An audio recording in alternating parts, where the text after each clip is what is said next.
ایک بار سرکار دو عالم علیہ الصلوۃ والسلام سے ایک صحابی نے سوال کیا، حضور آپ میرے لیے سب سے زیادہ خطرناک چیز کس کو سمجھتے ہیں؟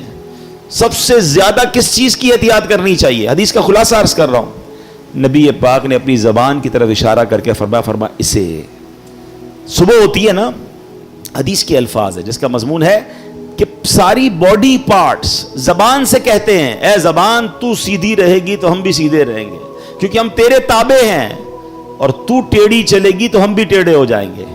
فار ایگزامپل کوئی بندہ اچھی باتیں کرتا ہے، میٹھی باتیں کرتا ہے، پیار سے باتیں کرتا ہے، لوگ کیا کرتے ہیں؟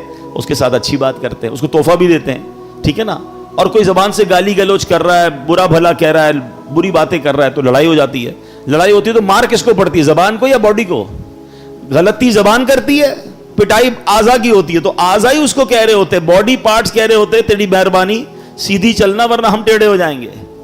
تو یہ وہ زبان ہے۔ اب دیکھیں ہمارے کسی بھی باڈی پارٹ پر پہرے نہیں لگائے گئے، زبان پر 32 پہرے دار بٹھائے گئے، 32 دانت ہے، پیچھے زبان ہے، مگر وہ 32 چوکیداروں کا پہرا توڑ کر نکلتی ہے اور ایسی چلتی ہے کہ کسی کا دل توڑ دیتی ہے، کسی کی جناب گھر توڑوا دیتی ہے، کسی کی پارٹنرشپ ختم ہو جاتی ہے، کوئی بچپن کے دوست جدا ہو جاتے ہیں۔ ہے بڑی نعمت زبان، ہاں نعمت بھی بہت بڑی ہے۔ ذرا مل کر کہیے سبحان اللہ، اب کہیے الحمدللہ، اب کہیے اللہ اکبر۔ جب میں نے آپ کو یہ وظائف پڑھائے تھے تو ہماری گھڑی میں 2:43 تھے، اب بھی اتنے ہی ہیں، یعنی 1 منٹ بھی پورا نہیں ہوا، مگر بیٹھے بیٹھے ہم سب نے سبحان اللہ میرے نبی علیہ الصلوۃ والسلام کی حدیث کے مطابق 3 جنت میں درخت لگا لیے ہیں۔ نبی پاک فرماتے جو ایک بار سبحان اللہ کہے اس کے جنت میں درخت لگ جاتا ہے، ایک بار الحمدللہ کہے جنت میں درخت، ایک بار اللہ اکبر کہے جنت میں درخت۔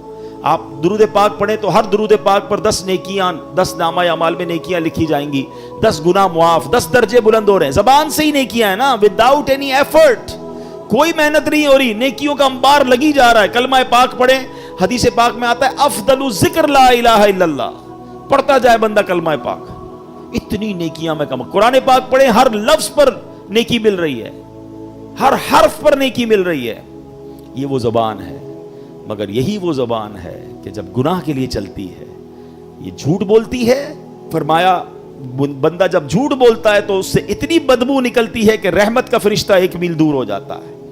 جب یہ زبان دل آزاری کرتی ہے تو گناہ کبیرہ ہو جاتا ہے۔ وہ کہتے ہیں نا تلوار کا وار وہ سہا جا سکتا ہے، وہ بعد میں ٹھیک ہو سکتا ہے، مگر زبان کا وار پھر ٹھیک نہیں ہوتا ہے، دل کرچی کرچی ہو جاتا ہے۔ خدا را زبان کا تقوی یہ ہے کہ اس کو حرام